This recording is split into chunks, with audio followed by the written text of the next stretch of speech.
Venturosas tardes. Creíamos que había desaparecido Benjamín, pero no. ¿No? Bueno, yo soy la representante del Ateneo y lo único que hago es presentar a las personas que van a tratar este tema tan interesante y que además pues, tiene mucho éxito. Y el primero que va a hablar es Gerardo, ¿verdad? ¿Eres tú? Gerardo García Castrillo, aunque coloquialmente dice el solo Gerardo. ¿No? Luego tú explicarás la biografía de él y finalmente habrá una serie de preguntas por parte de ustedes. La conferencia se está, ya sabes que la transmitimos por streaming y, y bueno, mañana, no sé cuándo la cuelgan, mañana o mañana. Mañana ya está colgada el que la quiera ver, porque últimamente se ve casi más a distancia que presencial, ¿no? Bueno, muchas gracias por su asistencia y doy paso a Gerardo. Gracias. En nombre de Mil Velas y de las otras asociaciones que componen y que organizan este ciclo, como es la Real Federación Cántabra de Vela, el Clúster Marítimo de Cantabria, fundamentalmente agradecer al Ateneo pues todo lo que nos apoyan en la divulgación del patrimonio marítimo, en la difusión de que desde Mil Velas y desde nuestros compañeros de camino pues intentamos difundir en Cantabria. Bueno, en Cantabria y en Madrid, porque decirles que a esta misma hora en Madrid se está dando otra conferencia promovida por Mil Velas también, con lo cual nos hemos tenido que separar unos para Santander y otros para Madrid. El primer día que nos habló el contraalmirante González Muñoz, nos habló y yo les comenté que eran los primeros metros de ese gran diorama que hay en el Museo Marítimo, que es el que tenemos en este momento aquí en la espalda, que es desde el bosque, la elección de la madera, cómo se trasladaba, cómo se preparaba, y hoy Benjamín nos dará los otros siguientes metros, no todo el resto del diorama, para dejarlo para los siguientes conferenciantes. ¿Me pasas un momentín la siguiente? Pasa la siguiente. El ciclo se compone de 4 charlas, 2 aquí en el Ateneo y 2 que se van a dar en el Real Club de Regatas de Santander. Entonces hoy Benjamín va a hablarnos sobre la parte central del diorama, que yo les invito a que vayan a verlo, porque además tenemos aquí a uno de los autores del diorama, a Roberto Porcelli, que es una verdadera preciosidad el diorama este, sobre todo mostrando los diferentes pasos. No responde a ningún sitio concreto ni a ningún astillero concreto, sino que expresa un proceso de construcción, desde el bosque hasta la bendición en la ermita. Falta el navío botado porque se acabó el dinero y no hubo, ¿verdad, Rosa? Nos quedamos sin esa parte del diorama. Yo sin más, pues que nuevamente agradecer al Ateneo y doy paso a Óscar Laita para que nos presentes a Benjamín. Un momentín, que me regañen. Y además diciendo siempre, porque mi gran amigo Oreste es centrero y en este mismo sitio siempre decía lo mismo: hagan el favor de apagar los móviles o ponerlos en silencio. Muchas gracias.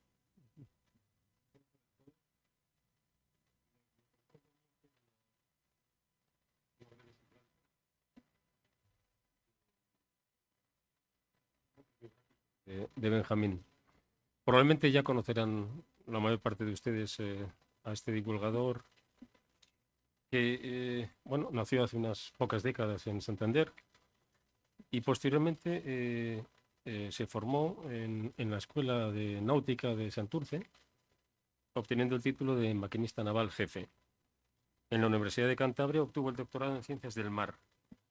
Además de esto, se diplomó en Ingeniería de Mantenimiento en la Universidad Barcelonesa Pompeu Fabra. Es también, incluye también en su expediente, el título de técnico superior en prevención de riesgos laborales. Respecto a su vida laboral, nos explica que ha estado destinado en buques petroleros y posteriormente en la flota de la Autoridad Portuaria de Santander. En este organismo ha dirigido los departamentos siguientes: mantenimiento, servicios portuarios, marketing y administración, economía y finanzas. Para desarrollar sus aficiones, bueno, es miembro del Centro de Estudios Montañeses y del mismo modo socio y miembro de la Junta Directiva de nuestra asociación Mil Velas como tesorero. es una persona ya retirada, pero a pesar de ello muy activo y apasionada por todo lo relacionado con la mar. Ejerce como investigador, escritor y divulgador, especializado en temática náutica en el mayor estuario de la costa norte, que es la Bahía de Santander. Y bueno, pues después de estas breves pinceladas, Benjamín, te ruego que comiences la conferencia tan estupenda que nos vas a dar. Bajamos. No.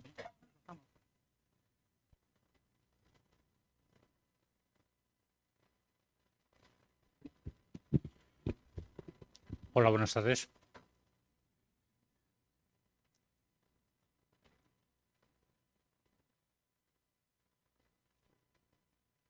Decían los ingleses que no tenían los barcos españoles, que no tenían ningún valor.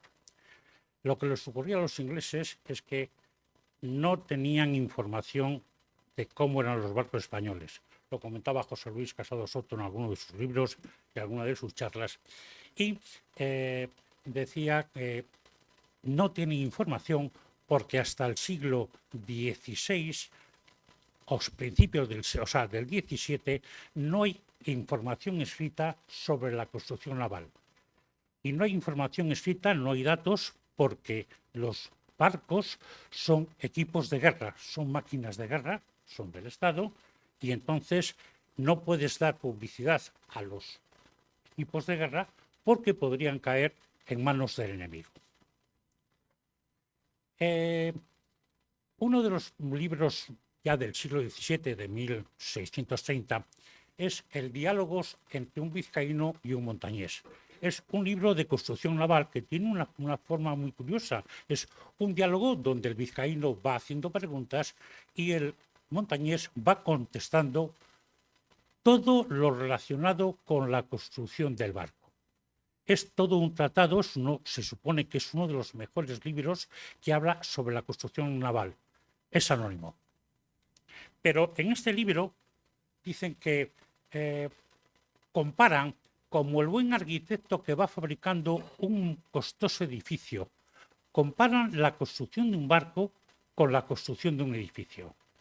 Y sí, justamente, tienen dos fases diferentes. El diseño, cómo se va a hacer el barco, y la segunda parte, la construcción. La parte de diseño es fundamental.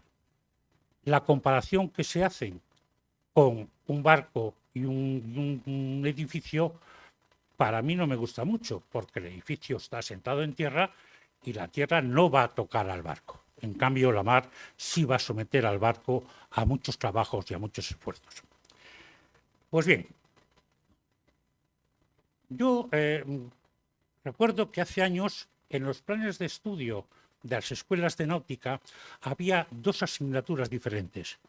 Una era la teoría del buque y otra la construcción naval. Eran dos asignaturas diferentes, justamente corresponden a la fase de diseño y a la fase de construcción. Para diseñar un barco hay que tener en cuenta varias cosas. Primero, el tamaño del barco. No es lo mismo diseñar un barco pequeñito que un barco grande.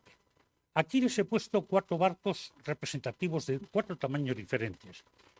Esta es un galeón, el San Andrés, está construido en la isla del Oleo, es decir, en lo que ahora es Nueva Montaña. Es un barco del siglo XVI. Aquí están las dos corbetas Atrevida y Descubierta. Una de ellas, la expedición Malaspina Bustamante, y de José Bustamante y Guerra hablaremos luego. Este barco ya es una fragata, es un barco bastante más grande. Esa fragata es, en principio, aunque le veamos con pabellón español, es una fragata inglesa, His Majestic Ship Royal George, que fue capturada en una batalla, la pusieron y se hundió concretamente en la bahía de Santander. Y por último, tenemos al Escorial de los Mares, el Santísima Trinidad. Luego hablaremos de este barco, pero es un barco enorme. Fue el barco que se hizo, que tuvo más cañones, 140 cañones, que es un problema. y tuvo problemas porque este barco salió inicialmente con 3 puentes y luego le pusieron el cuarto. Como saben ustedes, los puentes son una pieza de madera en forma de U invertida, parecido a una tira de grapas boca abajo, que se ponen sobre los costados del barco y encima puedes poner otra andanada de artillería. Encima de ese puente puedes poner un segundo, un tercero e incluso un cuarto como tuvo este. Y tuvo problemas por ello.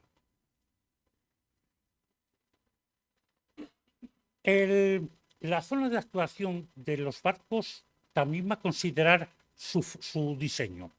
No es lo mismo estar navegando en el Mediterráneo, mares más o menos tranquilas, poco viento, que ir al Atlántico, olas grandes que van a pasar por encima del barco, tienen que ser barcos de alto bordo, que navegar en el norte de Europa.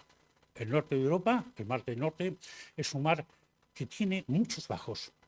Estos barcos del Mar del Norte eran barcos con poco calado, muy planudos, para poder entrar en los puertos porque hay cantidad de arena por el Mar del Norte. Otro tema para poder diseñar es a qué le voy a dedicar.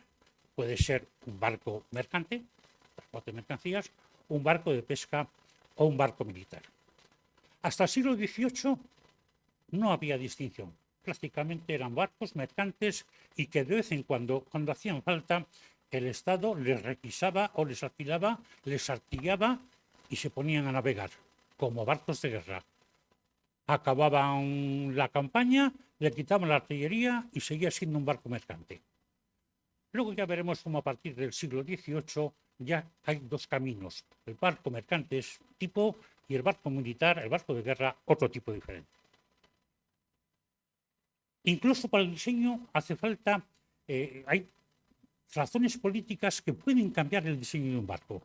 Por ejemplo, toda la carrera de Indias tiene que entrar y salir por decisión política del puerto de Sevilla. Pero para ir y venir a Sevilla tiene que pasar por Sanlúcar de Barrameda, donde hay una barra brutal.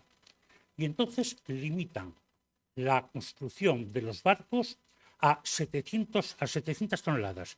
No pueden ser mayores, porque si son mayores no pueden pasar la barra. Y si no pasan la barra, no van a la carrera de Indias.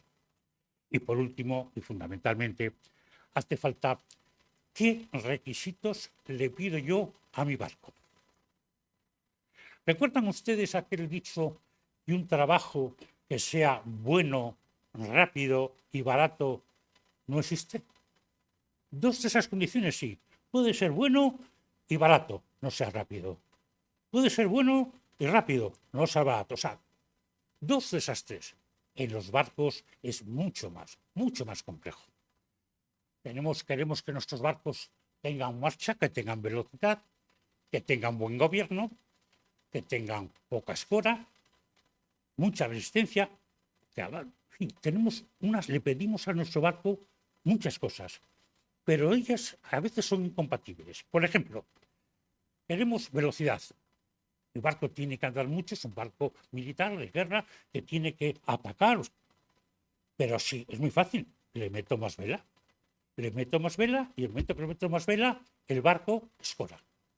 Este barco que vemos aquí, navegando a toda vela, esa andanada que está por barlovento, los cañones de ese costado van a disparar a la nube y los de sotavento van a disparar al agua.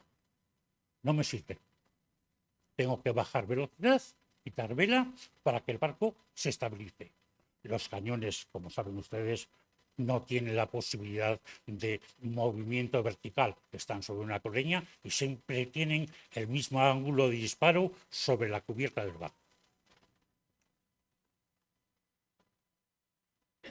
En 1688 aparece por el astillero de Colimbres el señor don Antonio Gaztañeta, un sabio. Habría que hablar de él durante horas porque es un marino de guerra, empezó muy jovencito en la mar, ha escrito algún libro.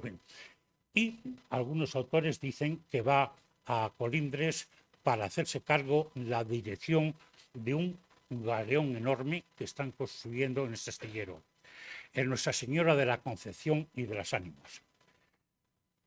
Cuando llega Gastañeta a Colindres, el galeón ya está botado y le falta colocar el último puente. Yo creo que le envían a Gastañeta para que este hombre aconseje a los directores de obra del galeón, que les aconseje el manejo del barco, las comodidades o las dificultades que puede tener la construcción, y de esta manera, con sus consejos, el barco sea más manejable. Pues bien, Gastañeta, en este libro, El arte de fabricar reales, los reales eran todas las pertenencias del rey. Los barcos eran del rey, eran reales. Los astilleros eran del rey, astilleros reales. El sitio de Aranjuez era del rey, el real sitio de Aranjuez. En fin, todo lo que fuese del rey es real. Y entonces los reales eran barcos militares, barcos del rey. El concepto que tiene Gastañeta de los barcos es que tienen que ser, que gobierne bien, que aguante velas, que navegue con satisfacción, o sea, requisitos que claramente corresponden a un barco militar.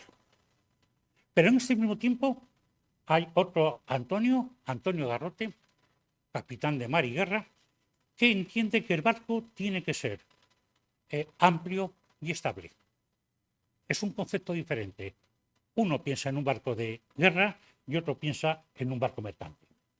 Al final vemos que las ideas de Gastañeta van a quedar por encima de las de Garrote. Pues bien, ¿cómo se hacían los barcos hasta 1712?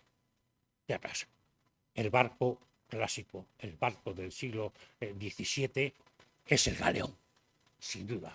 Es el barco. Galeón es un barco defensivo, no es ofensivo, es un barco defensivo y es un gran barco. Los que atacan son los demás. Los que llevan el dinero o las cosas a bordo son los galeones. Pues bien, los galeones están construidos según el Código Murciano. ¿Por qué se llama Código Murciano? No lo sé, pero se llama Código Murciano. El Código Murciano asigna a la construcción de los barcos, toma como medida base la manga, la anchura, y le da el valor 1. A la quilla le da el valor 2. La quilla es 2 veces la manga. Y la eslora total, valor 3.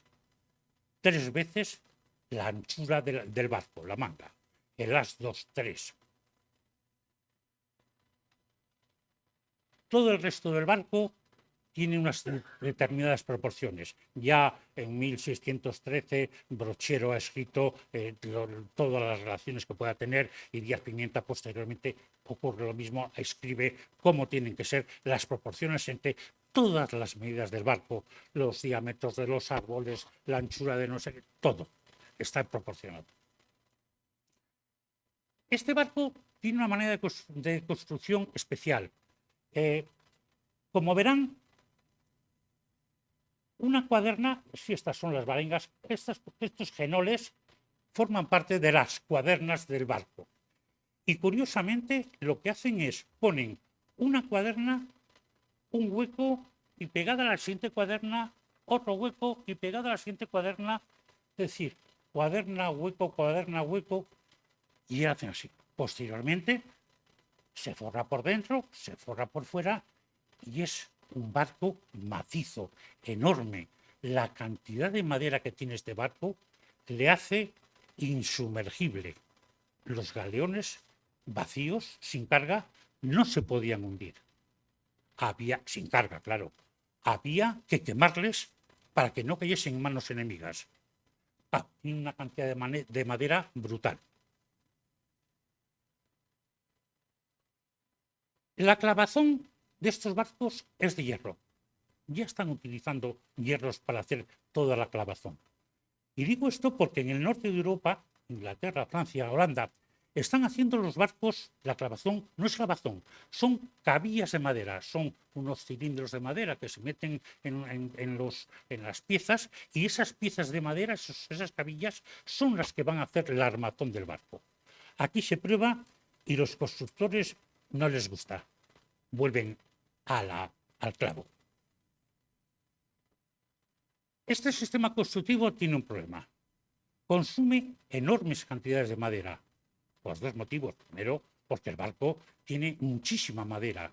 Y segundo, porque las piezas son muy grandes y se desperdicia mucha madera.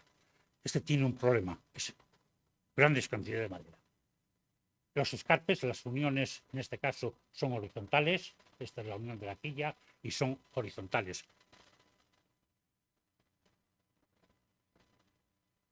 En 1712, la paz de Utrecht se firma en 1713, pero vamos, ya entonces el rey Felipe V se ha hecho cargo, se trae de Italia al cardenal Alberoni como primer ministro y Alberoni se trae a un exjesuita, Patiño, de origen gallego, y se van a poner en marcha la maltrecha flota española. Por la decadencia de los Austrias, la marina española se ha venido abajo. No hay barcos. Entonces deciden ponerse en marcha y reorganizar. Nombran a Gaztañeta, el que había estado en la construcción del Almiranta, le nombran superintendente de montes y astilleros en el Cantábrico. Gaztañeta llega, monta sus reales en Guarnizo, en el pueblo de Guarnizo, ya había un astillero allí, y se pone a construir barcos según el modelo que luego veremos diseñar. Mientras tanto, Patiño ya empieza a preparar la división en 3 departamentos marítimos, el departamento de Ferrol para el Cantábrico, Cádiz para el Atlántico y Cartagena para el Mediterráneo. Hacer los barcos militares en 3 arsenales. Pero mientras tanto, Guarnizo sigue fabricando barcos hasta mucho más tarde. A la muerte de Gaztañeta, Ciprián Autrán y Pedro Boyer continúan haciendo barcos según el modelo de Gaztañeta, el primer modelo español, y 2 barcos de estos representativos son el Real Felipe, que fue el mayor barco de guerra en su momento. Tenía 114 cañones, construido en Guarnizo.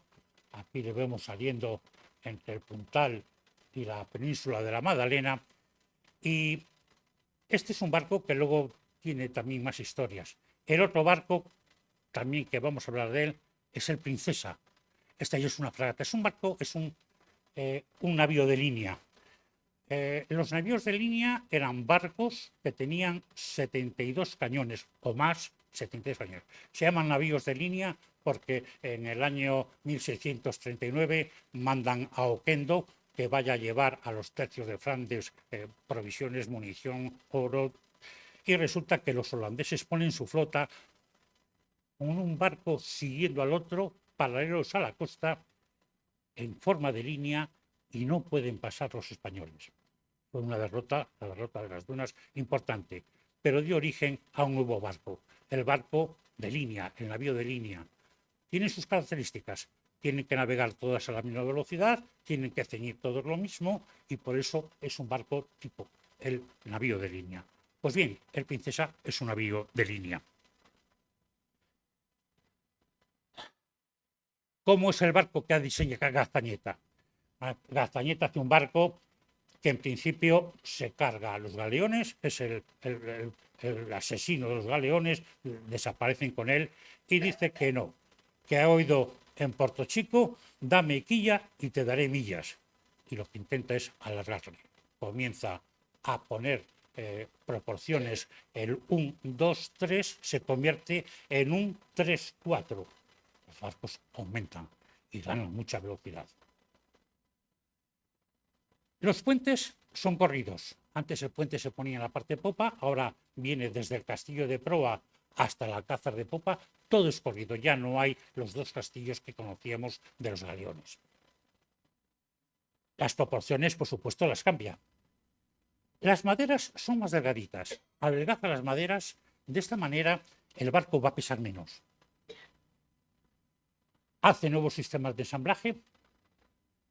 Importante, empieza a seleccionar materiales. No vale cualquier madera para cualquier pieza del barco. Pero también va a pedir que presenten planos antes de empezar a construir. Esto es una novedad. Es una novedad porque a partir de ahora, con un juego de planos, puedo hacer, no un barco, puedo hacer una serie de barcos. O sea, puedo hacer varios. Y a partir de ahora comienza la fabricación en serie. Y además empieza a exigir a los asentistas, a los contratistas de obras que están haciendo los barcos, que lleven un seguimiento de la fábrica, de la obra. No puede dejar en manos de los contratistas hacer lo que a ellos les parece bien. El problema de los barcos de Castañeta es que son barcos bastante largos y son frágiles. Digo en el sentido frágiles, no es que se partan. Que acusan mucho el quebranto. Cuando un barco le coge una ola en medio, la proa y la popa quedan en el aire y tienden a partir así. No parten, es el quebranto en los barcos. Estos barcos no parten, pero sí resienten todas las juntas y todas las uniones. Y estos barcos de Castañeta hacen mucho agua.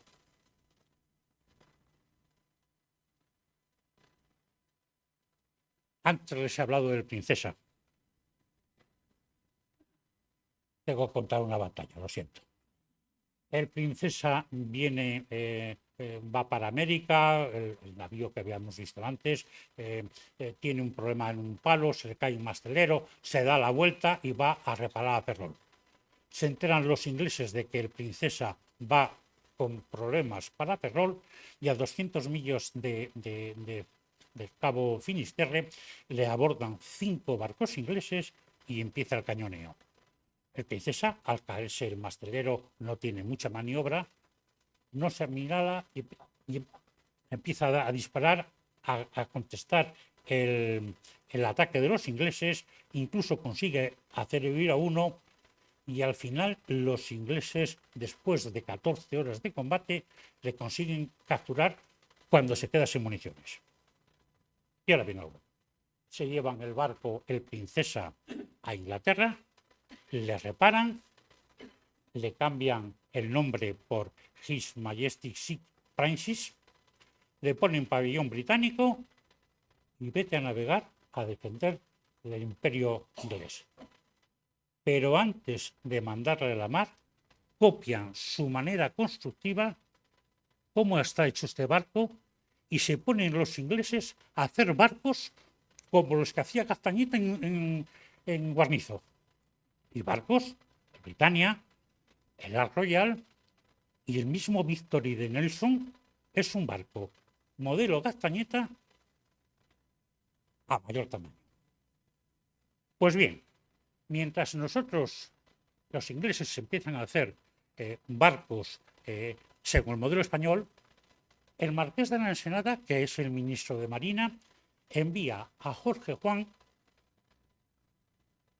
Jorge Juan es un marino, es un sabio, es un marino, ha hecho investigaciones y trabajos, es un hombre ilustrado. Le envía a Londres para que espíe la manera de construir el modelo inglés. Jorge Juan cumple su misión, al final tiene que salir de malas maneras disfrazado de marinero en un barco, porque los ingleses se dan cuenta que están espiando y van a por él. Pero no solamente se trae los planos del modelo inglés, sino que además este hombre lo que hace es se trae constructores ingleses con sus familias, Ruth, Bryan, Mullen, y para que empiecen a hacer barcos en España según el modelo inglés. Los ingleses simultáneamente están haciendo en Inglaterra barcos según el modelo español. Estos barcos sí empiezan a tener, Jorge Juan es un sabio y empieza a aplicar no la técnica que viene fabricando mis padres, mis abuelos, tal, de cómo se hacían los barcos, sino que empieza a meterle ya ahora ciencia, empieza a meterle matemáticas, estudios, no sé qué, y los barcos salen bastante mejores. Estos barcos son buenos barcos, son lentos, se escoran. Para que eviten la escora se les quita peso de la obra muerta, de la parte superior, pero son buenos barcos. Un modelo de estos barcos, el Santísima Trinidad. El error de poner un puente más al Santísima Trinidad fue en lo que le originó problemas en Trafalgar. Esta construcción ya no es como antes, que era una cuaderna, un espacio, una cuaderna, o sea, cuaderna pegada a la otra cuaderna con espacio medio. Ahora las cuadernas son independientes, se hacen con genoles uno a otro y con doble cuaderna haces una unidad. Y puedes separar las cuadernas todo lo que quieras. No tienen que estar una pegada a la otra. Esto va a aligerar mucho. Además, las cuadernas son más finas, más delgadas, y esto va a dar más rendimiento al barco. Consumen menos madera. Al astillero tiene que hacer más piezas para hacer las cuadernas, pero las puede hacer incluso fuera del astillero, fuera de la carpintería. Lo puede hacer en otro sitio.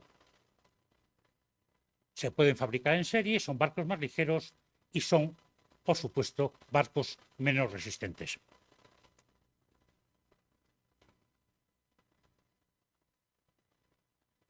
En estas estamos cuando, por motivos políticos, Arriaga, ministro de Marina en esta época, encarga a Gautier, un constructor, que empiece a hacer barcos según el modelo francés.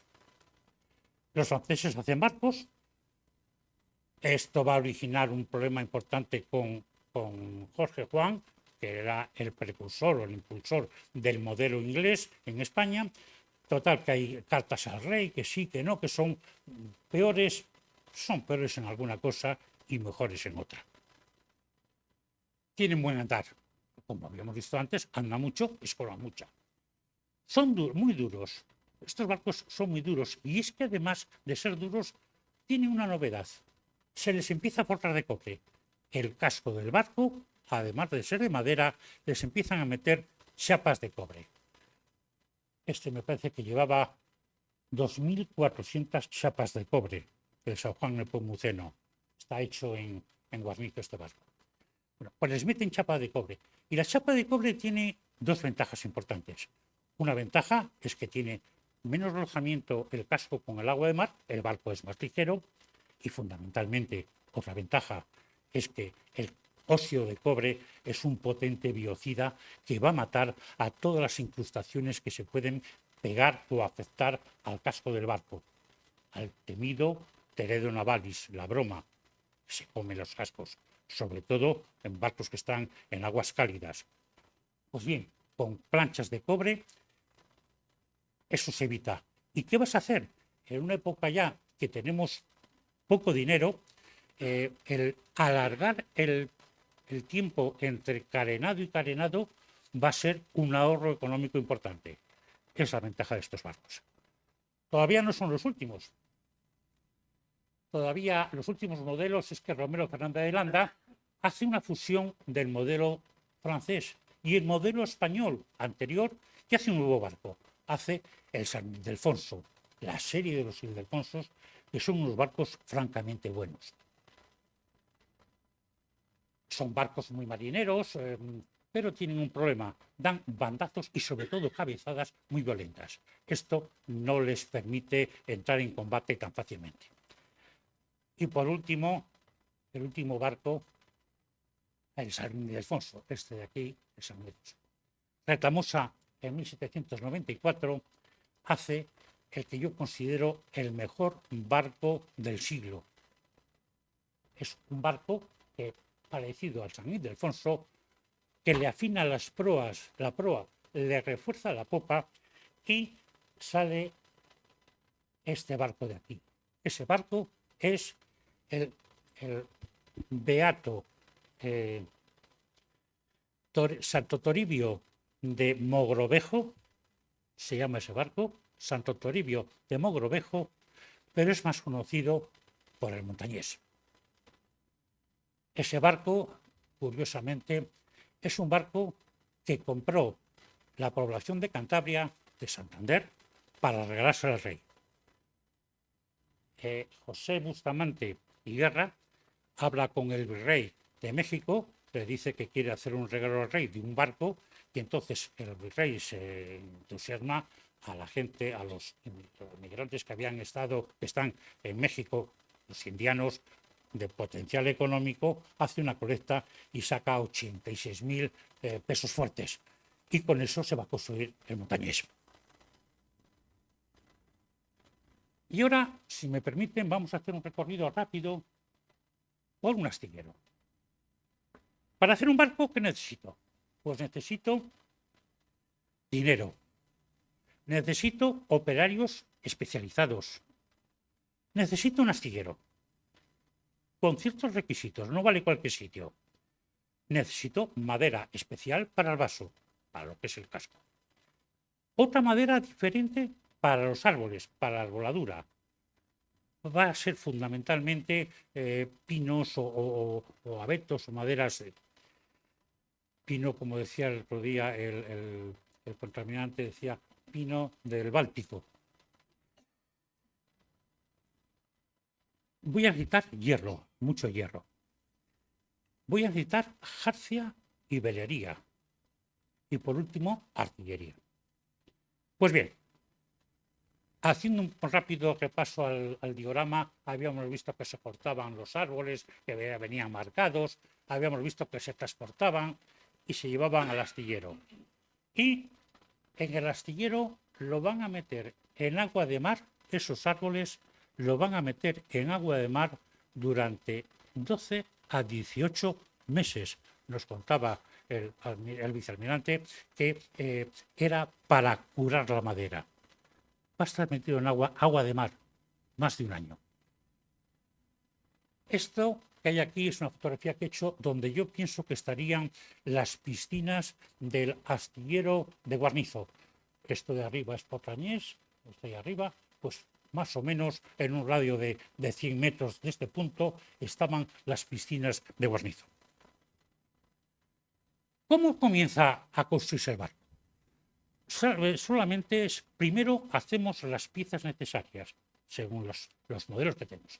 Empezamos montando la quilla, sobre la quilla van las varengas, va también la roda y la estampa de popa. La siguiente operación es meter toda la ligazón, todo el esqueleto del barco, se le acaba poniendo los baos por encima, y vemos algún baos ya, para a continuación forrarle. Hay que forrarle de madera, por dentro, por fuera, y eso lleva su tiempo. También se hace un barco auxiliar, 1 o 2. Y a continuación de esto, pues esto es el astillero, los calafates. Ya hablaremos posiblemente la semana que viene de toda la actividad que hay alrededor del astillero, que es enorme.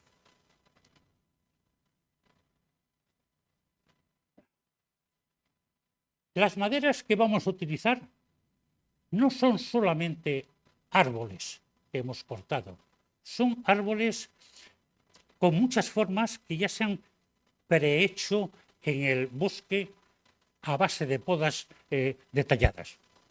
Aquí vemos, pues en principio, troncos normales, pero también sirven para yugos, sirven para una varenga, sirven para hacer ángulos, en fin, escuadras.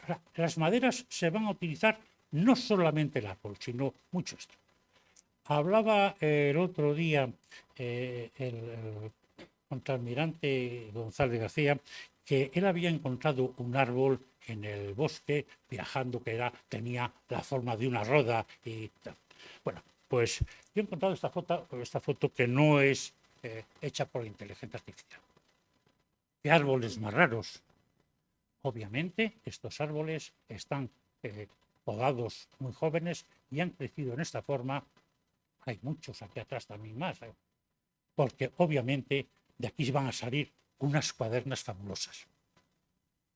Es decir, ya se adelanta el trabajo en el bosque podando los árboles a medida.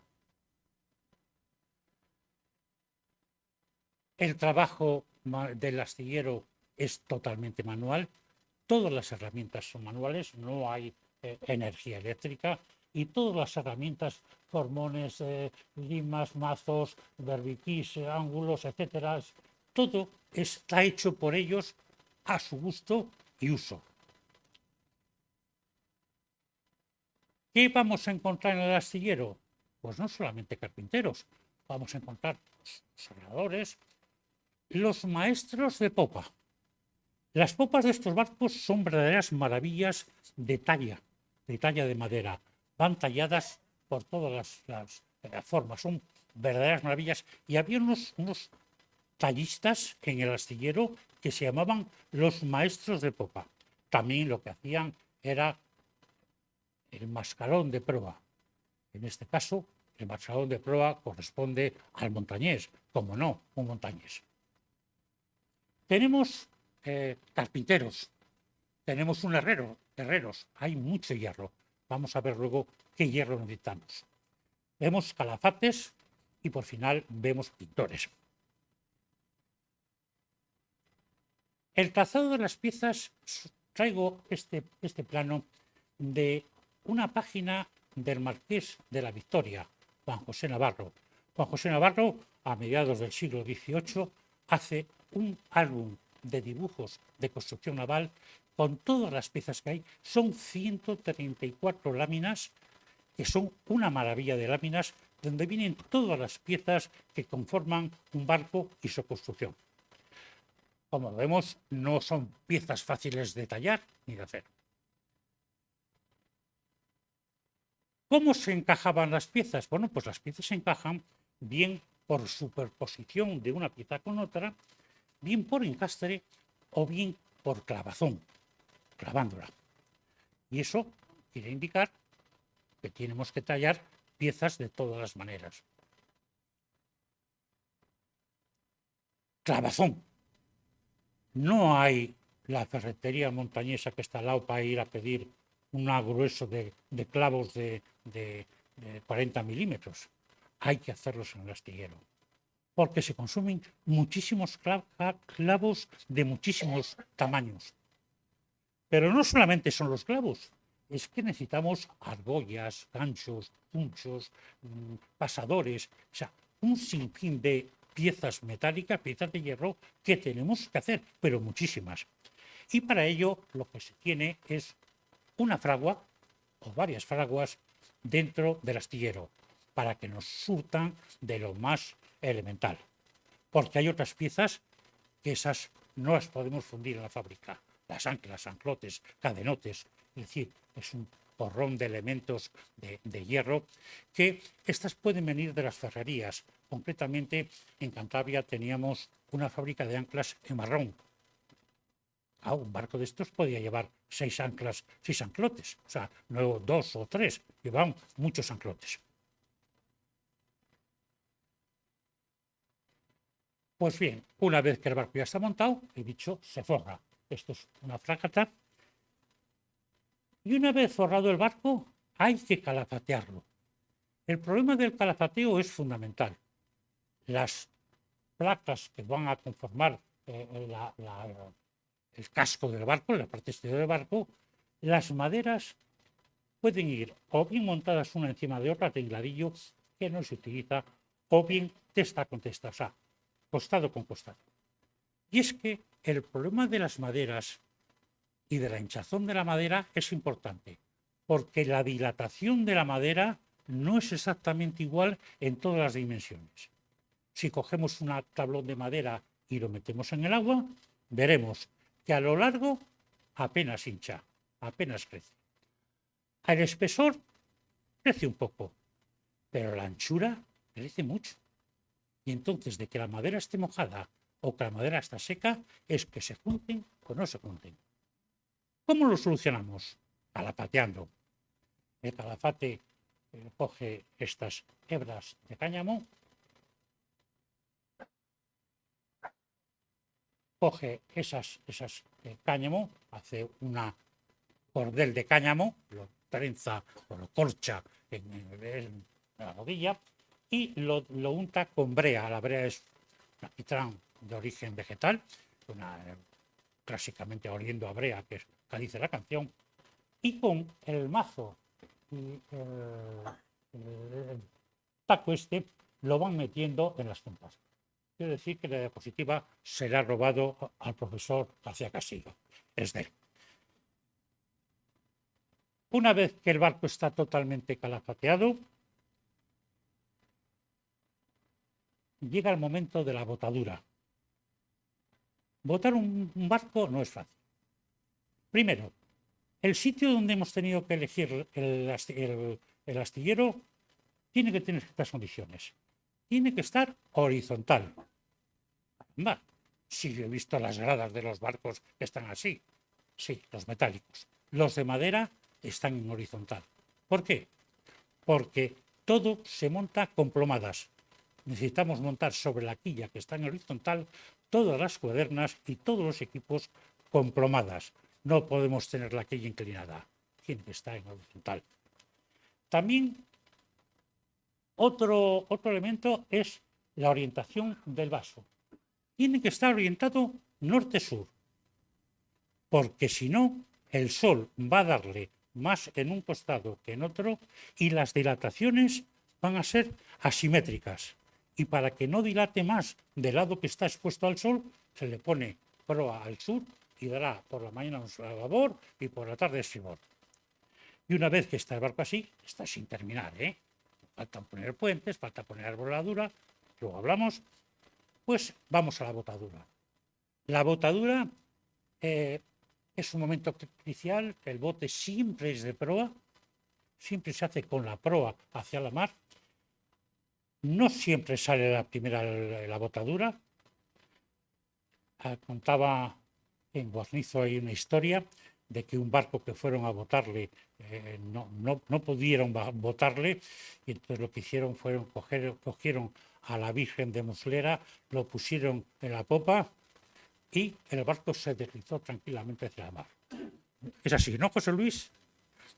Pues es lo que cuenta la historia de él. Bueno, pues la verdad es dicha que cuando el barco está cerca del agua es un bote al agua, es sencillo. ¿Cómo lo hacen? Remeros, a base de unos remeros por aquí, de toda la zona, tirando de unas estachas para tirar el barco mediante unos rodillos hacia la mar. Si el barco está bastante separado, o por la marea, por lo que sea, de la orilla de la mar, es un bote en seco.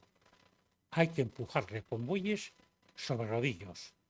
Es muy peligroso. Hubo un barco, El Salvador, un barco de castañeta en Orio, que cuando le estaban botando se le rompieron los puntales, se cayó sobre el costado y allí se quedó. Nunca navegó. El barco en el momento de la botadura sufre mucho. La proa se queda apoyada en el agua, la popa está en tierra y en ese momento tiene lo contrario del quebranto, el arrufo. El barco va a sufrir por arrufo, lo contrario. Pero bueno, en esta ocasión se nos ha dado bien el barco, Nuestra Señora de la Concepción de las Ánimas, donde estuvo Gaztañeta. Tuvieron 3 intentonas para botarle, a la tercera flotó. Pero, o sea, no fue mover mucha gente, mover no sé qué, es complicado, no salen a la primera. Una vez que el barco ya está a flote, hay que ir a una máquina, una grúa, que va a poner la arboladura. Pone la arboladura y a continuación la jarcia firme. La jarcia firme. La jarcia firme, esta es la mesa de guarnición, donde van todos los obenques para que el esfuerzo de la vela se transmita directamente al casco del barco. Pero también hace falta hacer un porrón de cosas. Hace falta hacer motones, poleas para deslizar el barco y se hacen en el astillero. Hay que poner una serie de cabos, de guindolas, Estas no son cuerdas. Ya saben ustedes que en los barcos solamente hay 2 cuerdas. Ha habido 3, pero ahora solamente hay 2 cuerdas. Las cuerdas vocales y la cuerda de la campana. No hay más cuerdas. Los demás tienen estachas, guindolas.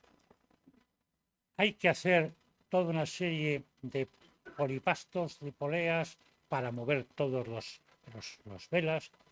Y por último, nada, unos 6 kilómetros de diferentes cabos, de diferentes espesores, como unos 6 kilómetros, que no se hace así. Como dato curioso, ¿saben de qué material están hechas todos estos cabos, estas cuerdas? Pues están hechas de esta planta. Sí. Esta planta tiene muchos nombres. El nombre técnico es Cannabis sativa. Están hechas de Cannabis sativa, aunque también se llama cáñamo. toda la caballería y las velas son de cañón. Algunas velas no, Elisa. Algunas velas no.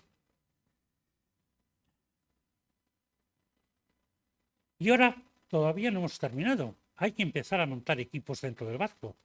No es tan fácil. Hay equipos complejos, que son muchas piezas. Por ejemplo, el equipo de virar el ancla. Estas piezas son para virar el ancla. No se sube un ancla a mano. Hay unas poleas, que son estas, movidas a mano.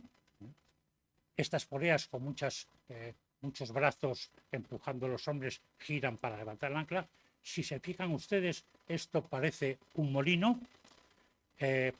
Se llama molinete. Hoy en día todos los equipos de virar el ancla de todos los barcos, sean eléctricos, mecánicos, hidráulicos, se llaman molinetes. Por esto. Hay un equipo para el timón. Esto es complejo. Ya aquella caña del timón de los barcos tal, ya no se lleva. Hay que poner unos guardines, hay que poner unas poleas. El pinzote tampoco ya se ha abandonado. En fin, hay que hacer muchos trabajos y una pieza para mí imprescindible, la bomba de achique. Los barcos van a hacer agua, todos. Recordamos que son de madera, que tarde o temprano empiezan a hacer agua. Pues bien, el equipo de bomba es sobre el palo mayor, se le pone un brazo articulado con unos pesos aquí y un caldero colgando en ese tubo, y aquí está el pozo donde se acumulan las aguas que entran de la mar, que entran por cubierta, orgánicas de los animales que tenemos a bordo, un porrón de cosas. Agua que siempre está podrida, es maloliente, putrefacta. Se cuenta el caso de un contramaestre que se había obturado la polea, el caldero en el pozo, y levantó la tapa del pozo, le pegó un vaído y se murió. Se murió. O sea que son aguas. Y por último,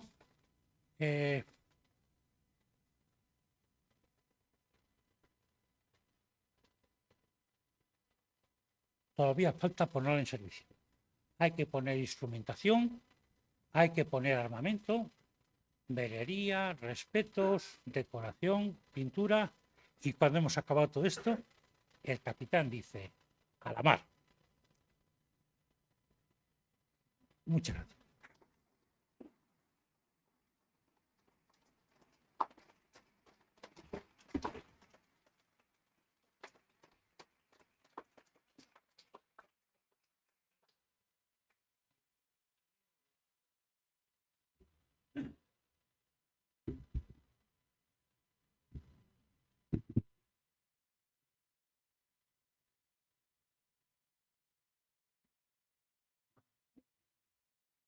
Bueno, Benjamín, lo hemos conseguido. Lo hemos conseguido en hora. ¿Llevamos en hora? Vamos en hora. Vamos en hora. Digo que lo hemos conseguido. Se ha botado el navío en hora. Temía la riña. Bueno, así vamos bien, ¿no? Para eso estamos. Bueno, abrimos un turno de preguntas. Si no hay inconveniente, la primera pregunta la quería formular yo, Benjamín. La primera pregunta la quería formular yo. ¿Cómo se medían los barcos en aquella época, en los siglos XVII y XVIII? Muy Buena pregunta. Muy buena pregunta. He estado hablando de toneladas, barcos que tenían 1.300 toneladas, que tenían 700 toneladas. En aquel tiempo el sistema métrico decimal ni existía ni se esperaba. Y entonces, en esa época, todas las mercancías del barco, todas, tanto víveres como repuestos, como todo, van metido en unas barricas, en unos toneles, se llaman toneles macho. José Luis Casado Soto habla sobre ello muchísimo, y son unos toneles estándar, están estandarizados. Luego al final esos toneles se cambian de tamaño, un poquitín más pequeños, y hacen lo que llaman la tonelada, es un poquitín más pequeña que el tonel, tonelada de sueldo. Para que los toneles, todos los que lleven el barco, no se muevan, lo que hacen en el barco es poner unos arcos para que vayan posados y que con el balance no rueden. Cuando acabas de poner los arcos, has arqueado el barco. Y al arquear el barco, sabes el número de toneles que vas a tener. Como cada tonel van a pagarte una cantidad, 8 reales, 9 reales al mes por cada tonel, es importante conocer el número de toneles. Lo más importante del barco, el número de toneladas que puede llevar. Y por eso los barcos se cifran en toneladas. Insisto, no es una medida de peso, es una medida de volumen. La tonelada eran 1.230 litros. El tonel macho eran 1.518. Vamos, por eso, cuando hablamos de toneladas de arqueo, no hablamos de pesos, hablamos de volumen. Eso era entonces. ¿Saben cómo se mide hoy el volumen, la medida más importante de los barcos? ¿Cuál es? El número de toneladas de arqueo que puede llevar. Las toneladas han cambiado, son toneladas Morson, 2.853 litros, pero es de volumen. Y hoy en día esa medida es la medida más importante de los barcos. Por el número de toneladas van a pagar plásticos, van a pagar remolcadores, van a pagar tasas portuarias, van a pagar pasos de canal, entrada en dique. Es la más importante. No lo que pesa el barco, desplazamiento, no lo que puedas meter dentro, que es el peso muerto, es el volumen del barco. Así se medían entonces los barcos, por toneladas. Gracias. Pasamos ahora, si les parece, al turno de preguntas.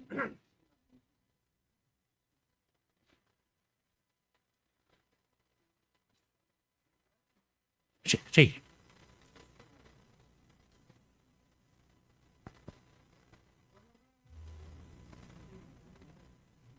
Sí, yo te digo, sí.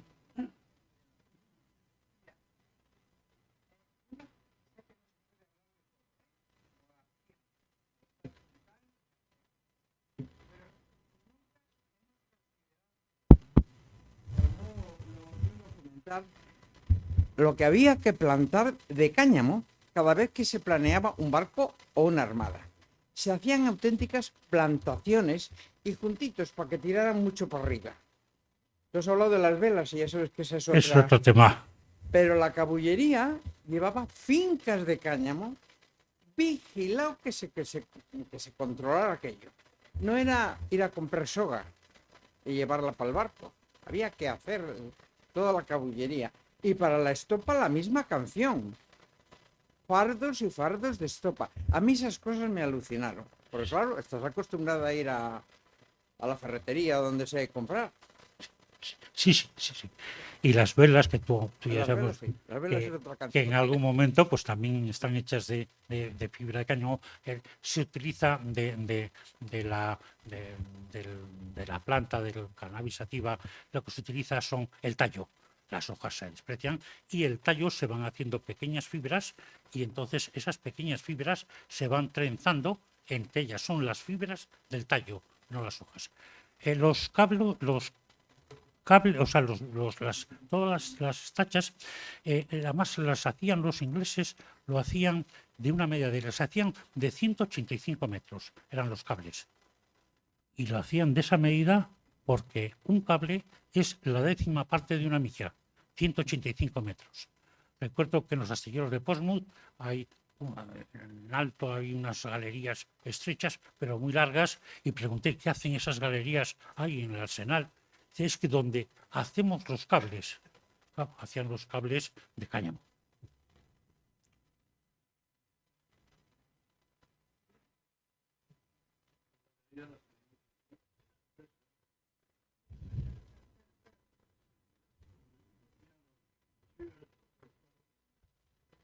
Sí, el torchado. Es que tenía una nomenclatura. Los cabos, la primera parte tenía un nombre, luego 3 de estas se torchaban en sentido contrario y hacían hacían cantidad de tipos diferentes de cabos. Pero claro, un barco tiene, ya digo, no menos de 5 o 6 kilómetros de cables de estachas y de caballería. Es una pasada.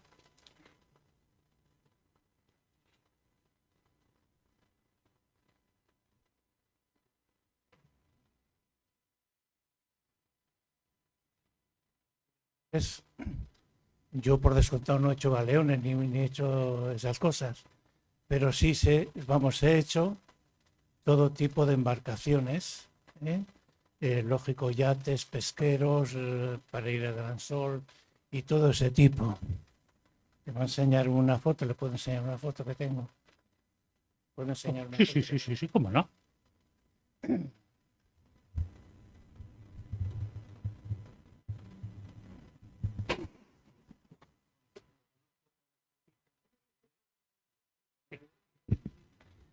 Conozco todo tipo porque lo he construido. Sí, yates, pesqueros y de todo, botes de tingladillo, de remaches de cobre, todo lo que se puede hacer, todo lo que se...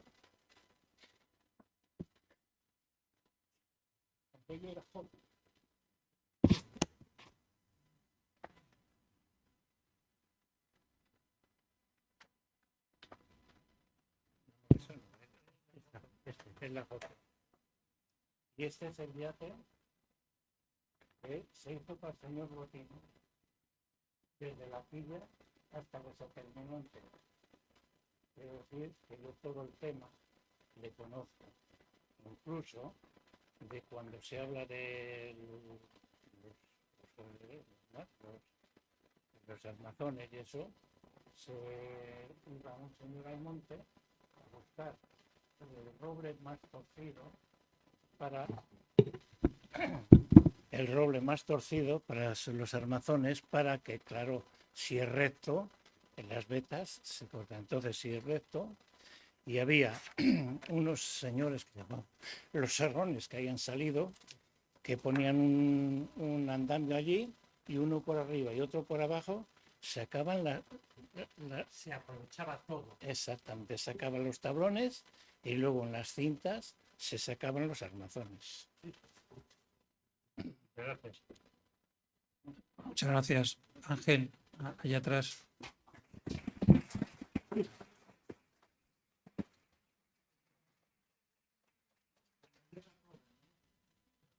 Para hacer un barco,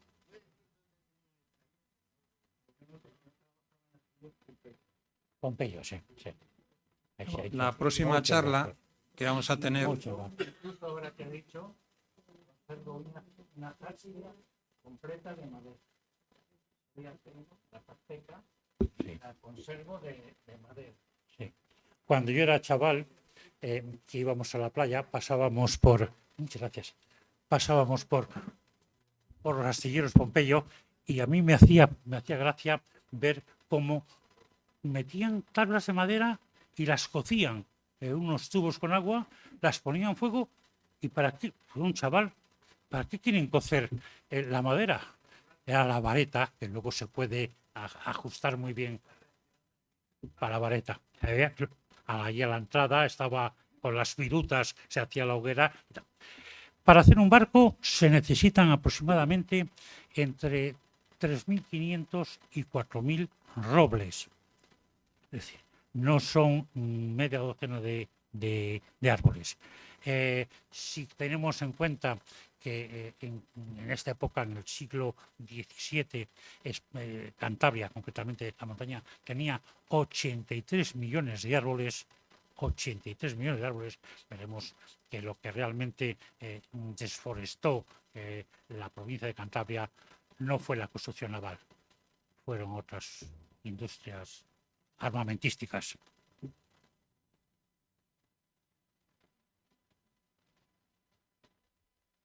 Buenas noches. Felicidades por su magnífica exposición. Tenía una pregunta un poco doble. Primero, ¿por qué se pasaron de la construcción de los astilleros de Colindres a la de Guarnizo? Y en el astillero de Falgote de Colindres, ¿dónde estaría la piscina para tener sumergidas las maderas? Muchas gracias. No. las piscinas, no lo sé. Sé que el otro día el contraalmirante González García puso unos planos del Arsenal de Cartagena y ahí venían las piscinas. No lo dijo, pero sí venían marcadas dónde estaban las piscinas, muchas piscinas. Me he imaginado que las piscinas del astillero de Guarnizo estaban donde me he imaginado yo, y he hecho la foto y solamente es una suposición mía, no tomen al pie de la letra. En Colindres no lo sé, porque encima lo de Colindres complica un poco. Hay dos versiones de la situación del astillero y por lo tanto no puedo decir nada de Colindres. Lo siento.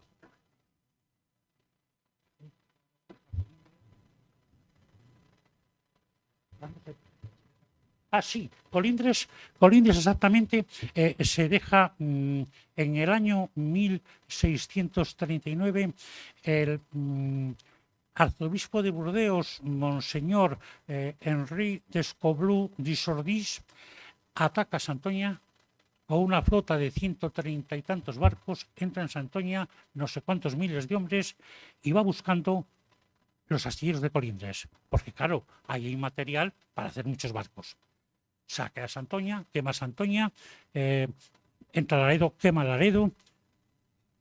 Las iglesias no, porque como era franciscano, por lo visto, los monjes de Laredo fueron donde él y dijeron, las iglesias no, eso se respetaron, el resto todo. Y quemaron los astilleros de Colindres. Entonces encargan al general Díaz Pimienta que busque una nueva ubicación para hacer todo lo que estaba previsto el plan de trabajo. Y Díaz Pimienta en 1940, coge el astillero de Colindres, lo que tiene y lo que puede recuperar, y lo trae a Guarnizo. Pero en Guarnizo está lo que está. Y a continuación vuelve a... Díaz Pimienta se va, le mandan muere en un barco, y no me acuerdo quién es el encargado de poner en marcha por segunda vez Colindres. Pero ya he dicho, en 1688 Colindres estaba haciendo barcos de 1.300 toneladas. O sea que fue el periodo de Colindres no hacer barcos, fue un periodo muy pequeñito, a mi juicio, de 1640 a 1660, como mucho. Y el resto siguió funcionando. Eso.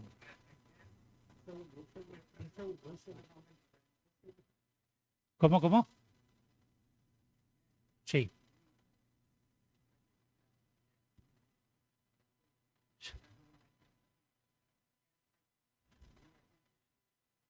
Sí.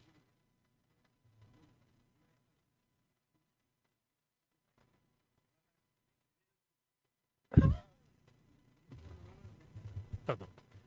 Además, acá es curioso porque entonces, con motivo de este asalto a la bahía de Santoña, se hacen las fortalezas tanto de Santoña, San Martín, etcétera, como la de Laredo, que está arriba, no me acuerdo el nombre, hacen las fortalezas. Bueno, 90 años más tarde, justamente vuelven a atacar Santoña, pero esta vez desembarcan en Berria y van por tierra y saquean Santoña por segunda vez. O sea que...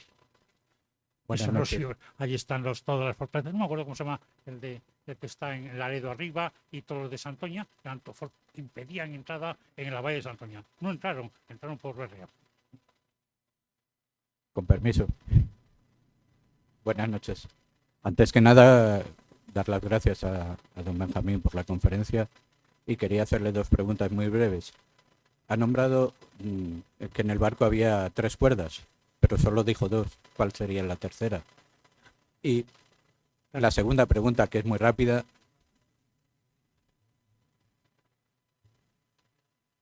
Sí, la tercera es la del reloj. Es la del reloj, pero como ya los relojes son eléctricos y eso no tiene, no. Y ahora la garganta y la campana y el reloj, pero ya el reloj no. Y ahora sí, de verdad, la pregunta es, ¿qué consideración tiene hacia los barcos que hay en la península de la Magdalena, los barcos del gran ilustre navegante Vital Alzar? Gracias.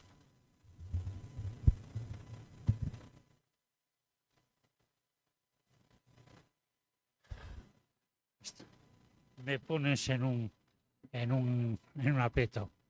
Es algo, me da pena, a mí me da pena, es decir, eso debería estar bien. Yo creo que habían dicho que se iban a hacer o reparar o algo, y desde luego yo abogo porque algo de esto se haga. Encima, un homenaje a un ilustre marino cántabro, pues debemos apoyarlo todos.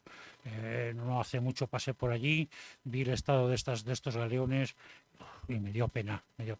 Pero yo digo, en la prensa, lo que he leído en la prensa, que se iban a reparar lo que estaba en marcha, en fin, no sé más. Nos quedan 6 minutos. Y aquí el señor secretario, que es también, si tienen ustedes alguna última cuestión. Han quedado muchos. Toño.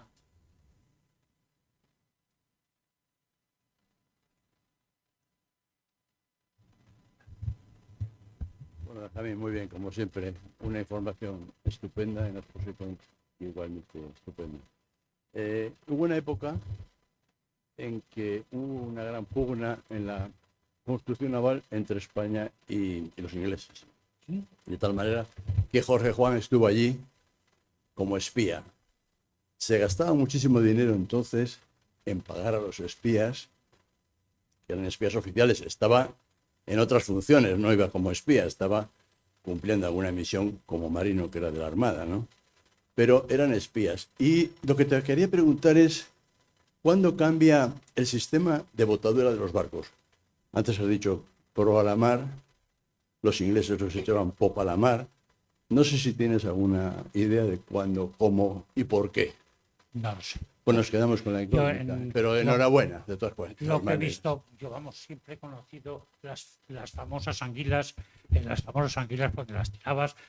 Recuerdo, como decía antes, que dragar donde estaba Pompeyo, había en los previos a las botaduras de las gradas de Astillero del Atlántico, iba una pareja de bueyes y dragaban con unos bueyes y todas las piedras que estaba de la antigua. Eso. ¿Cuándo se hace el sistema de botar de popa? No lo sé. Miraré, me ha hecho una pregunta porque me abres una ventana y voy a ponerme a mirarlo, a ver si lo encuentro.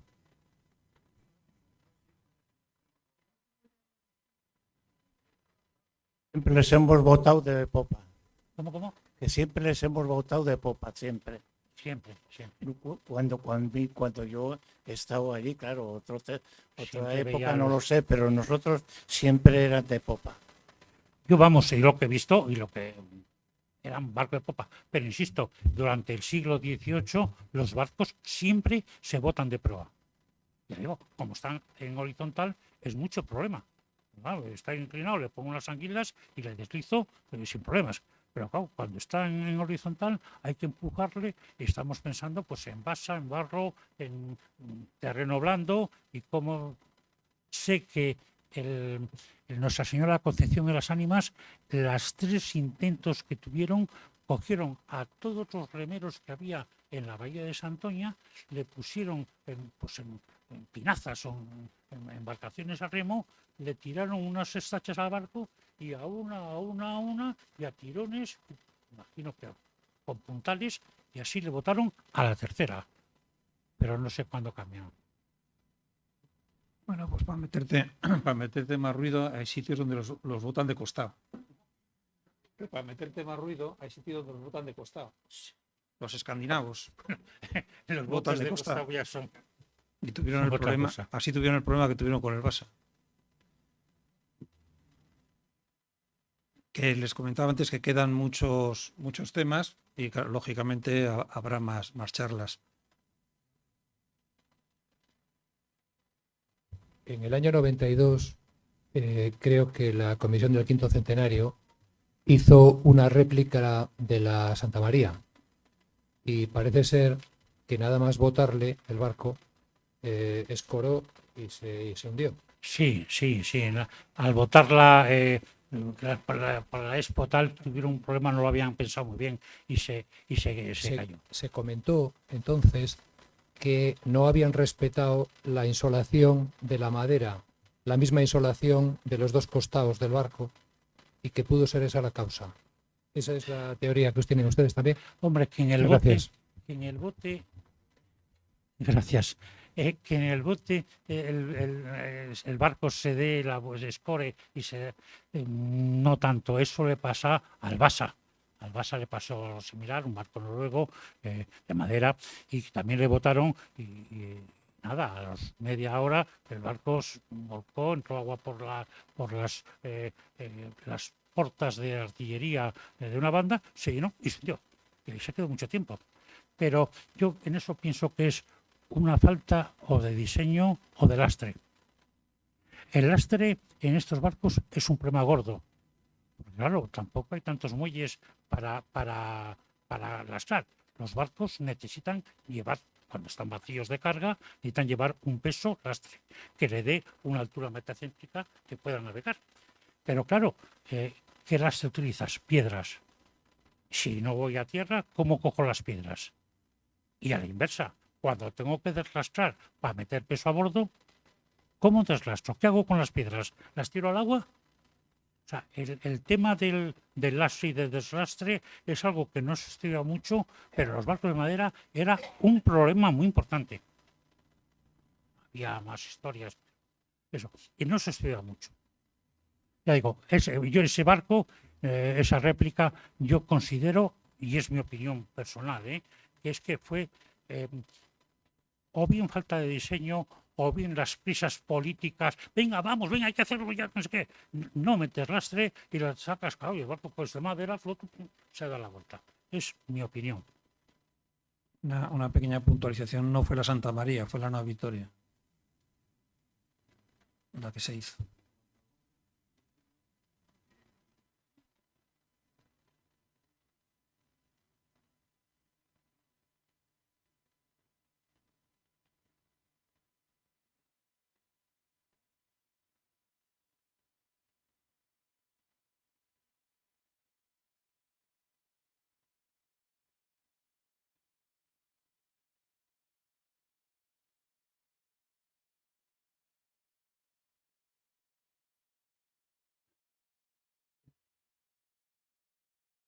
Las injerencias políticas que siempre las ha habido.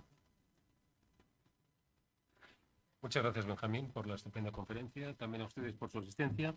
Y queremos recordarles que el próximo día 11 de noviembre, a esta misma hora, a las 7:30, tendrá lugar la tercera conferencia, cuya ponente será la doctora Lucía Fernández.